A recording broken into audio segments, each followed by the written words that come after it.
Olá, bom dia. Hoje é sexta, 18 de abril de 2025. Estou fazendo essa live hoje na sexta, porque amanhã é sábado, né? E amanhã eu não vou estar disponível para fazer a live da semana. Eu vou comemorar aí o meu aniversário. Então, resolvi fazer na sexta, abreviar isso.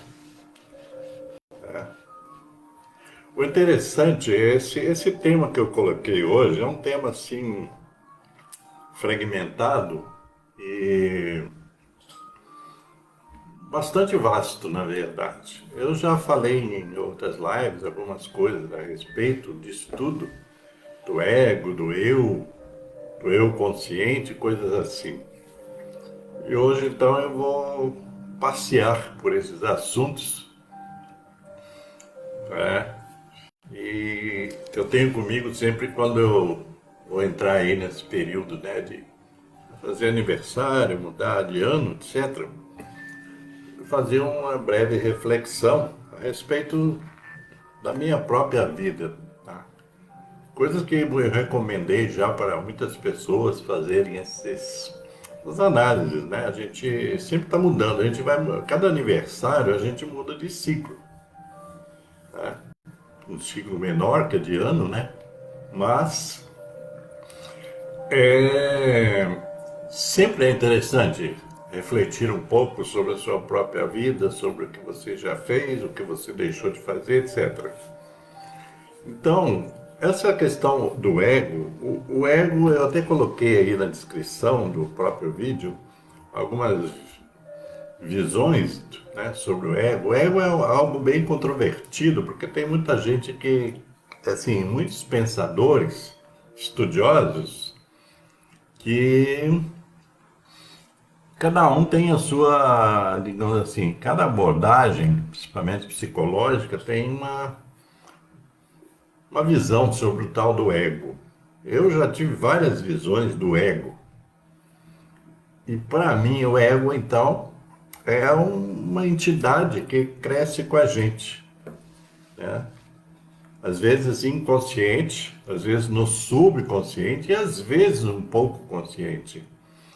Então, o ego é um ente que faz parte da nossa psique. Se você pegar aí a psicanálise, você vai ver que tem o ego, o superego, o id, coisas assim. Coisas que eu não vou entrar em detalhes agora, mas você pode procurar aí, pesquisar, né, sobre a teoria psicanalítica, por exemplo, né, que tem uma abordagem sobre o ego. Se você pegar o Carl Jung, ele tem uma abordagem sobre o ego. Se você pegar outros estudiosos, como tipo Eric Fromm, né, Carl Rogers, Melanie Klein, quer dizer, são pensadores no âmbito da psicologia, da psicanálise, vai até o próprio Lacan. Então você vai ver que tem visões diferentes um pouco do ego. E eu cheguei a uma conclusão a respeito, de acordo com a minha experiência, com meu conhecimento e com as minhas práticas, principalmente as práticas enquanto psicoterapeuta e enquanto ser vivente, enquanto pessoa que está vivendo aí, experimentando todas essas facetas, né, da psique humana. Para mim, o ego, na verdade, assim, o ego ele é um ente que ele vai se formando a partir do momento que você nasce. Quando você nasce, eu não sou adepto dessa teoria de que você nasce uma folha em branco e tal, coisa assim. Eu não sou adepto disso porque eu acredito que a gente traz outras reminiscências e outras bases de outras vidas e outras vivências e de tudo que está no próprio cosmos, né? Tudo que está aí. A gente carrega uma herança que a gente nem imagina, né? Seja a herança genética, seja a herança espiritual, coisas assim. Mas o ego, a partir do momento que você nasce, digamos que você nasça né, zerado, então a partir da educação que você vai receber, principalmente no seio da família, que é o primeiro lugar, você aí vai começar a se formar o seu ego, seu estado de ego. E a depender da educação que você recebe, a educação, seja ela essa educação familiar, ou a educação escolar formal, ou a educação social, né, aquilo que se aprende na sociedade, e até mesmo a educação religiosa. Tudo isso vai ajudar aí a formatar o seu ego, né? Então, e o ego é um elemento que ele se apega muito aos acontecidos e os que vão e o que vai acontecendo. Então, se a pessoa tem questões traumáticas aí na infância, tudo isso vai se juntando a esse ego, a essa formação. O ego também pode ser visto como um representativo da própria personalidade da pessoa. Ego igual personalidade. Mas a minha visão é que o ego é um ente muitas vezes inconsciente. A pessoa não tem noção, por causa da a precária educação que nós recebemos, não deixa margem para um aprendizado maior sobre quem somos, o que somos, coisas assim.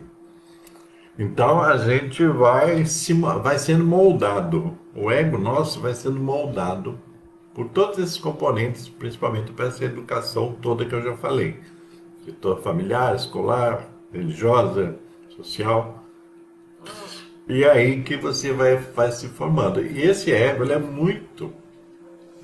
Na maioria das pessoas, o ego é um ente tanto quanto subjetivo e inconsciente.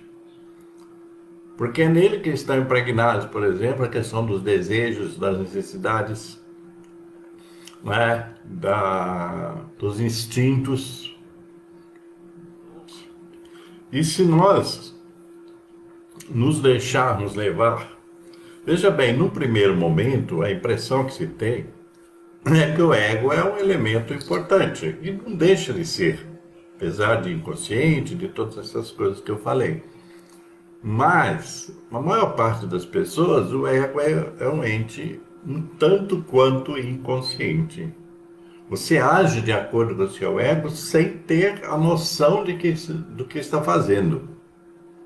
Porque o ego forma essa personalidade, tipo, eu sou assim e pronto. Aquela coisa da Gabriela, né? Eu nasci assim, você sempre é assim, etc.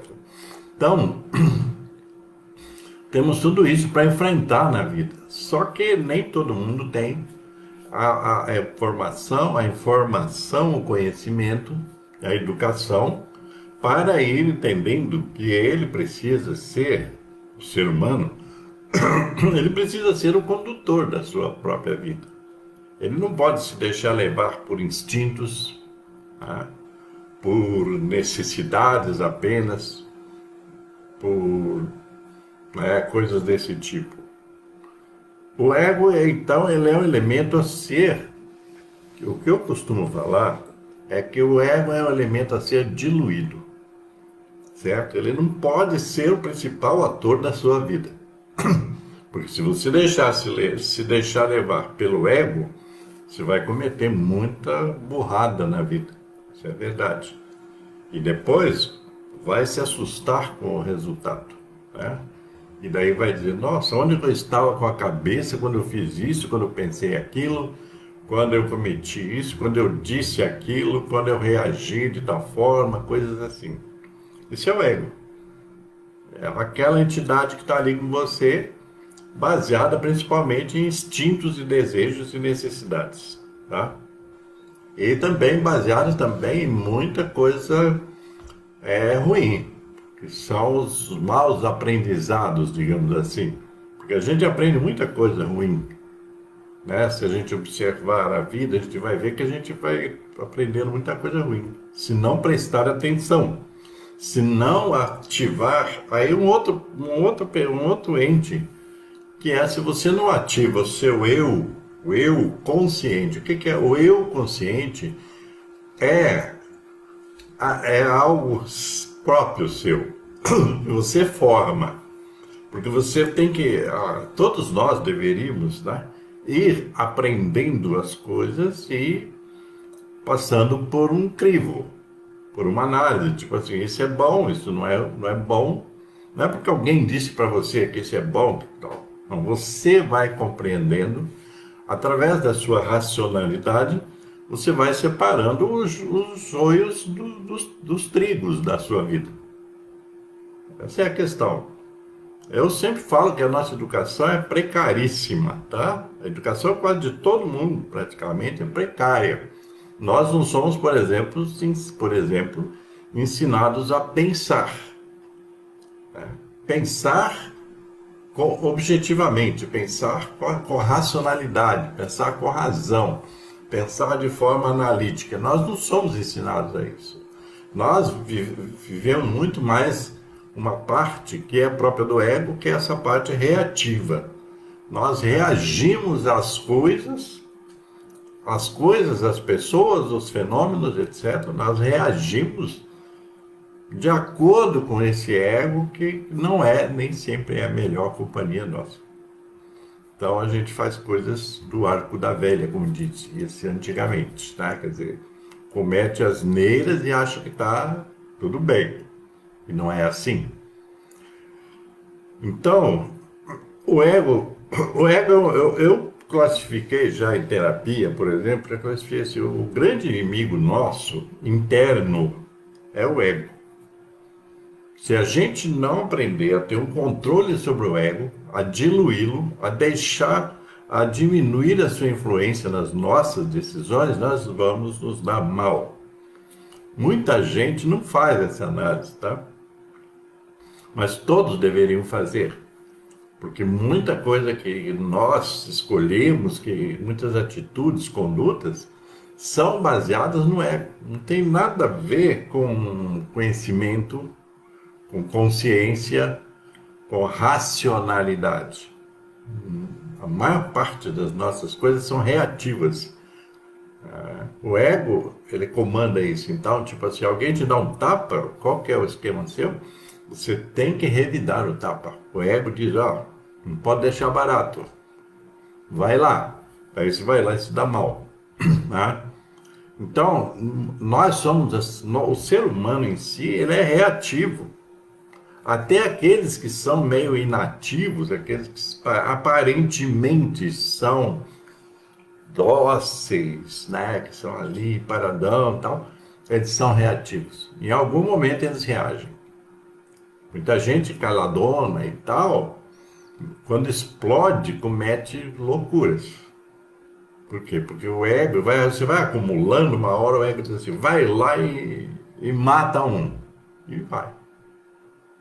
Para de ser besta, vai lá e toca fogo na casa do vizinho. E vai lá e faz. Vai lá e xinga o seu chefe. Você vai lá e faz. Vai lá e xinga seu pai, sua mãe. Você vai lá e faz. Isso é o ego. O ego fica ali. Né? Para mim, o ego é algo ruim. Certo? Tem lá alguma coisa assim dessa parte reativa, às vezes depende de como você reage, porque muita coisa você não precisa reagir no mesmo grau que os outros, né? Tipo assim, você é atingido por alguma maldade e você reage na maldade. Hoje, por exemplo, você vê muitos filmes, né, onde que as pessoas querem combater a maldade com a maldade. E é o que fazem. Até o tal dos super-heróis que o pessoal apresenta aí, né, tipo assim, reage à violência com violência. Será que não existiria uma outra forma de reação? Né? Lógico que sempre existe. Se você pegar o exemplo, por exemplo, do Gandhi, aquele grande vulto, né, da nossa história universal, ele através da não violência, ele conseguiu muitas coisas para o seu povo, né? Lá na Índia. O principal objetivo era se libertar do opressor, que eram os ingleses, os colonizadores. Lá eram os ingleses, aqui eram os portugueses, espanhóis, na América, né? Espanhóis, todo mundo, né? O pessoal da Europa todo, quando veio para a América, eles eram os opressores. E alguns são até hoje. É só olhar a história. Então, o ego é uma coisa a ser diluída, diminuída a sua influência na sua vida.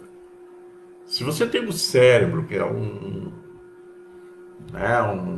mecanismo assim que nunca vai ser igualado, não adianta a inteligência artificial, essas coisas, né? Isso aí o cérebro é o maior software, digamos assim, né? Que o ser humano tem. Só que ele não sabe usar. A inteligência que faz parte do uso desse cérebro também não é bem utilizada pelo ser humano. Veja bem vocês, eu vou tomar um golinho aqui do chimarrão, hoje eu estou no chimarrão aqui. Quando você pega, por exemplo, a história e as mensagens do Cristo, do Jesus Cristo, tá? Não é a mensagem do pastor A, B ou C, porque isso aí é outra coisa. Quando você pega as mensagens do Cristo, do Jesus Cristo, que são mensagens aí seculares que estão entre nós, e até hoje muitas delas nem foram entendidas, porque muita coisa foi distorcida, né? Então, quando Cristo diz, se alguém lhe bater na face direita, você vai lá e dá a face esquerda. Se alguém lhe bater na face esquerda, você vai lá e dá a direita. Quer dizer, ele não está dizendo assim, o cara te deu uma pancada aqui, você vai lá e diz, dá uma outra pancada aqui. Não é isso, né? Mas ele chamava atenção, veja bem, era um avanço, né? Era uma visão bem avançada. Ele chamava atenção pelo fato de que existem outros modos de reagir à violência. Existe. Sempre. O problema é que o ser humano, ele quer que alguém venha resolver o problema dele. Isso desde tempos imemoriais. O ser humano sempre quer. A gente quer que o governo resolva, que não sei quem resolva e tal, mas nós não queremos nos envolver com a resolução das coisas. Isso é uma coisa que está aí visível hoje na vida nossa. Então, essa lição do Cristo, que parece assim uma coisa apenas religiosa, tem gente que diz, mas é muito religioso, não sei o que e tal, né? Muita abstração, subjetividade. Na verdade, ele queria colocar para nós que nós tínhamos a capacidade de desenvolver outras competências para enfrentar, por exemplo, a violência, a opressão, né? Sem sermos submissos, porque ser submisso é ruim, né? Então ele queria dizer que nós precisávamos arrumar outro modo de contrapor a violência, a agressão, né, as maledicências e o mal em si, né?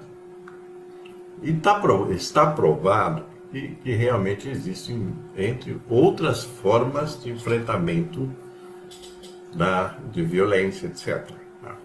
Inclusive pelo próprio ato educativo, pelo desenvolvimento da consciência, pelo desenvolvimento da razão, né, de ações racionais, né, porque ações proativas, não só ações reativas. Me deu um tapa, também dou e tal, você não vai levar a nada. Então, o ego é o cara é o comandante disso, né, da parte reativa, da reatividade. Existem reatividades que podem ser classificadas como boas? Existem. Mas você não pode ser apenas reativo o tempo todo. Quer dizer, então você só vai viver de acordo com a reação àquilo que aconteceu com você, aquilo que fizeram com você, coisas assim. Então você vai ser só reativo. E uma hora isso vai se esgotar. Aí que entra um componente que eu e outras pessoas denominam da proatividade, quer dizer, você aprender a se adiantar aos fatos, aos acontecimentos, a se precaver, né? Você aprender a, digamos assim, a ter uma ideia de prevenção sobre as coisas e as pessoas. Você tem que ser. O proativo é aquele que age antes que aconteça. Então eu tenho eu, por exemplo, olho para o céu, tá tudo escuro, tal, nuvens negras, tá, vai chover, né? Eu ainda sou do tempo do guarda-chuva, né? Então vai chover e tal, eu vou sair de casa, eu tenho que sair de casa, então eu tenho que levar um guarda-chuva. Eu não tenho que estar lá na chuva para dizer, pô, agora tá chovendo, aí eu vou maldizer o tempo e não sei o quê, coisas assim. Eu lembro que quando eu morava em Belo Horizonte, às vezes a gente era surpreendido pela chuva mesmo. Então tinha os camelôs, né? Que estavam ali sempre prontos para acudir as pessoas, né? Lógico, se você pagasse. Então, tipo assim, começou a chuva, você tinha que correr atrás de um guarda-chuva. Nem sempre, nem sempre você encontrava o guarda-chuva para comprar, ou nem sempre você tinha dinheiro para comprar o guarda-chuva. Então você se olhava. Então não havia reação que desse jeito. Se você, vou comprar um guarda-chuva, mas não tem dinheiro. Vou comprar um guarda-chuva, mas não tem ninguém vendendo guarda-chuva. Tá? Então, a gente, o ser humano, por força desse aparato que tem todo de cérebro, inteligência, né? Mente, tá? Ele tem que aprender a utilizar esses mecanismos a seu favor. Isso é que você traz à tona, então, esse ente que é o seu eu consciente, quer dizer, é a sua consciência. A sua consciência agindo. Você, detentor de algum conhecimento e de algum senso de análise, algum senso analítico, você se contrapõe àquilo que está acontecendo ou que virá a acontecer. Esse é o eu, que eu chamo de eu consciente. Quer dizer, através do conhecimento, eu angario informações, dados, né, que fala-se muito hoje, para analisar a situação e tomar atitudes. Se eu percebo que tem um assunto que eu não domino, o que eu faço? Eu vou ficar reclamando? Vou esperar alguém sair de algum lugar para me dizer o que fazer? Ou eu vou buscar o conhecimento necessário para que eu desenvolva ações, né, em relação ao problema que eu estou vivendo ou que eu preciso de solução. Então a gente precisa aprender isso. Até hoje, né? Tem gente que está aí com 200 anos e não aprendeu. Mas é preciso. Tem gente que sofre, e a reação mais constante é o quê? É reclamar. Tipo assim, se eu reclamar, se eu choramingar, se eu lamentar, quem sabe alguém me dá uma solução. Então não é você o dono da solução. As pessoas vivem assim. Esse é o ego. O ego, inclusive, ele é o mau conselheiro, porque ele que diz para você, chega lá e choraminga lá, reclama, bate o pé. Quem sabe eles vão te atender, né? E daí você se leva a tinta. E aí quem que você culpa? Culpa os outros. Você nem culpa o seu ego, porque você nem sabe que esse ego existe. Mas você vive sob o domínio desse ego, dessa personalidade. E o ego é uma personalidade, uma forma de personalidade, é uma persona, né? Ele se investe do dono das suas decisões e manda você fazer coisas. É como se ele cochichasse aqui no seu ouvido e dissesse, vai lá e dá um tapa no cara também, porque já que ele te deu um tapa, vai lá e dá um tapa nele. Mas o ego não vê que o cara deu um tapa, tinha 2 metros de altura, pesava 90 quilos. Tá lá. Aí você vai lá e se dá mal. Isso é um exemplo bem bobinho, né?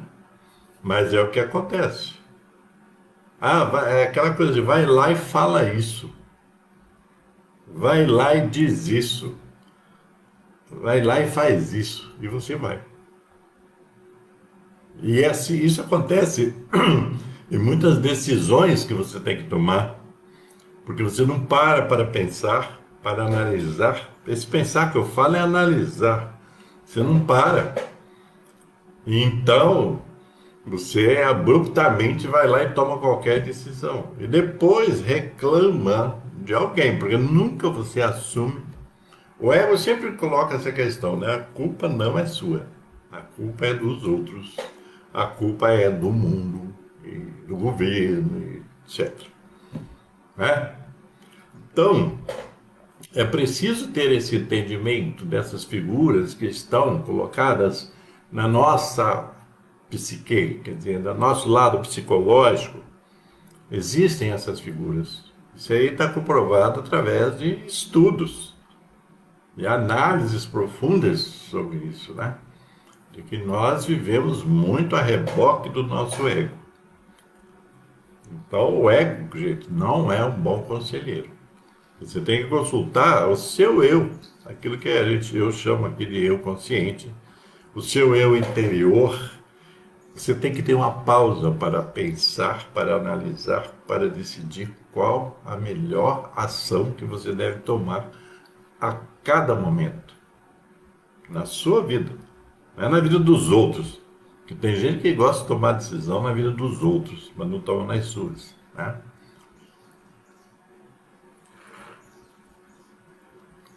Então isso acontece muito. Né? Eu estava falando também sobre essa coisa do... O ego, ele impede muito a mudança. Sabe a mudança? Quando você quer mudar algo na sua vida, mudar algo substancial. Não é mudar de camisa, é mudar de atitude, de conduta, né? Assumir novos valores, coisas assim, novos comportamentos, né? Novo modo de conviver, novo modo de agir, coisas assim tudo, né? O ego é o inimigo disso, porque o ego, ele é estacionário, ele fica ali, tipo assim, você não precisa mudar. Aí se você mudar, você vai ficar sozinho. Você nunca ouviu isso, né? Eu já ouvi muito isso. E meus clientes, os clientes que eu tive durante essas décadas de trabalho, muitos relatos, né, nessa hora, nessa coisa assim. Você não precisa mudar. Se você reclamar disso, se você falar isso, você vai ficar sozinho. E isso acontece muito no âmbito da família, tá? Muito no âmbito da família. E nos círculos de amizade e nos círculos de trabalho. Quer dizer, acontece em todo lugar, né? Na família é um lugar que acontece muito. Tem famílias que elas se juntam para boicotar a mudança de um membro dela. E não é mudança para ruim, é mudança para bom. Então, mas tem famílias que elas se unem contra aquele que quer mudar. Tipo assim, resolveu mudar agora, né? E é como se dissesse, se houvesse esse diálogo, tá? Resolveu mudar agora, né? E nós, como ficamos? Né? A gente sempre mandou em você, a gente sempre disse o que você tinha que fazer, Você sempre foi aí o submisso e tal, agora você quer reagir?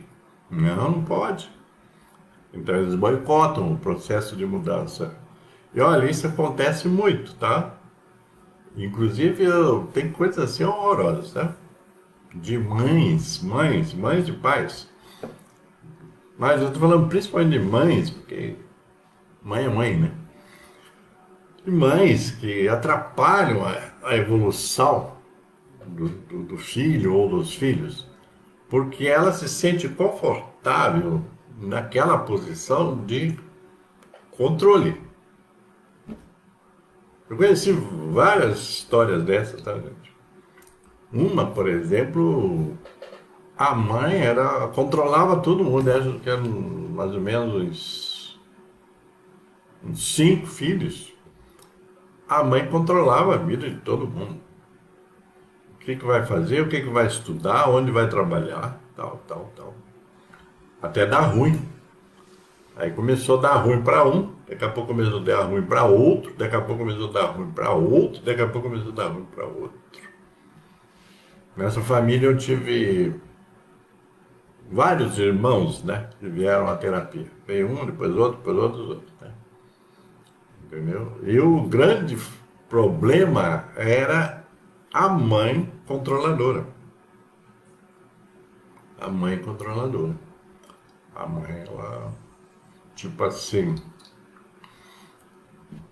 faça como eu faço, né? Como eu mando, não é nem como eu faço, é como eu mando. Eu estou no comando. E cada um que tentava se desprender tinha uma chantagem. Chantagens emocionais existem nas famílias, né? Eu falei que uma hora eu vou fazer uma live sobre famílias disfuncionais e funcionais, para a gente abordar mais esses assuntos. Mas o interessante é isso, quer dizer, se você está condicionado pelo seu ego, o seu ego ele é formado dentro de uma condição de submissão, por exemplo, você vai passar mal, você vai ficar doente, inclusive, diante de tudo isso, porque você não vai andar para frente. Vai estar sempre, alguém vai estar no comando da sua vida. E às vezes as pessoas substituem, às vezes substituem o pai, a mãe, que são controladores, por um chefe no trabalho que é controlador, por um pastor, um padre lá na igreja que é controlador. Então, por um, entre aspas, amigo que é controlador. As pessoas vão substituindo os personagens na vida. Ok? Então é isso, eu queria falar sobre o ego hoje para dar para propor uma reflexão. Outra hora eu volto com mais conteúdo a respeito disso e da família aí que eu falei, famílias funcionais, etc. Ok? Então por hoje é só. E quem gostar aí, dá o seu like, faz seu comentário, né? Se quiser que a gente melhore a abordagem, trate mais alguns assuntos, etc., é só comunicar, certo? E lá no YouTube, inscreva-se no meu canal, porque sempre eu posto esse vídeo aqui lá no canal do YouTube também.